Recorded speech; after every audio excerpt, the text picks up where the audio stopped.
श्री श्रीनिवासं श्री वेंकटेशं स्मरामि।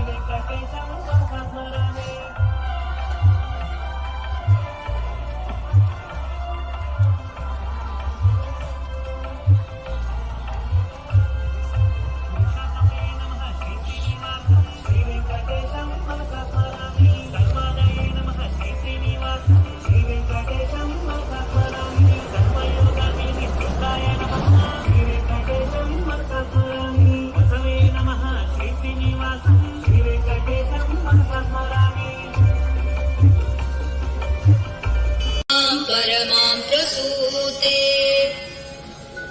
इत्थं वृषाचलपतेरिह सुप्रभातम् ये मानवाः प्रतिदिनं पठितुं प्रवृत्ता कुचकुचुककुङ्कुमतो परमां प्रसूते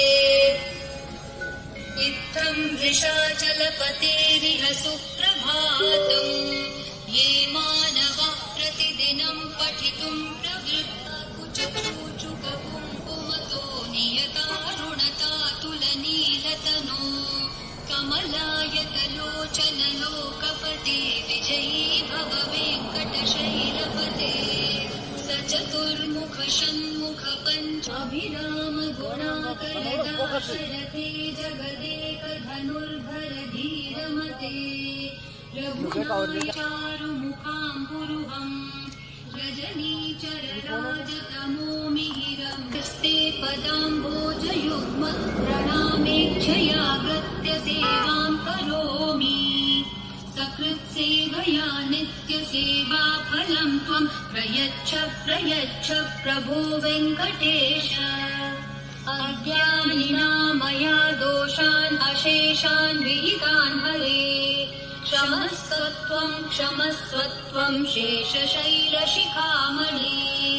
अज्ञानिना मया दोषान् अर्पितसुजात सुगन्धि पुष्पसौरभ्य सौरभकरो समसन्निवेशौ सौम्यौ सदानुभवनाहनेऽपि सपतिक्लममानधानौ कान्ताभवाङ्मनसगोचर सौकुमार्यौ श्रीवेङ्कटेश चरणौ शरणं प्रपद्ये लक्ष्मीमहीतदनुरूप निजानुभाव नीलादिदिव्यमहिषीकरपल्लवानाम् आरुण्यसङ्क्रमणतः किल सान्द्ररागौ श्रीवेङ्कटेश चरणौ शरणं प्रपद्ये नीराजना विधिमुदारमुपादधानौ श्रीवेङ्कटेश चरणौ शरणं प्रपद्ये विष्णोपदे परम इत्युदित प्रशंसो यौ मध्य उत्स इति भोग्यतयाप्युपातौ भूयस्ततेति तव पाणितलप्रदिशौ श्रीवेङ्कटेश चरणौ शरणं प्रपद्ये पार्थाय तत्सदृशसारथिना त्वयैव यौ दर्शितौ स्वचरणौ शरणं व्रजेति भूयोऽपि मह्यमिह तौ करदर्शितौ ते श्रीवेङ्कटेश चरणौ शरणं प्रपद्ये मन्मूर्धिकार्यपने विकटाटवीषु श्रीवेङ्कटाद्रिशिखरे शिरसि श्रुतीनाम् चित्तेऽप्यनन्यमनसां सममाहितौ ते श्रीवेङ्कटेश चरणौ शरणं प्रपद्ये आम्लानविश्यगवनीकलकीर्णपुष्पौ श्रीवेङ्कटाद्रिशिखरावरणं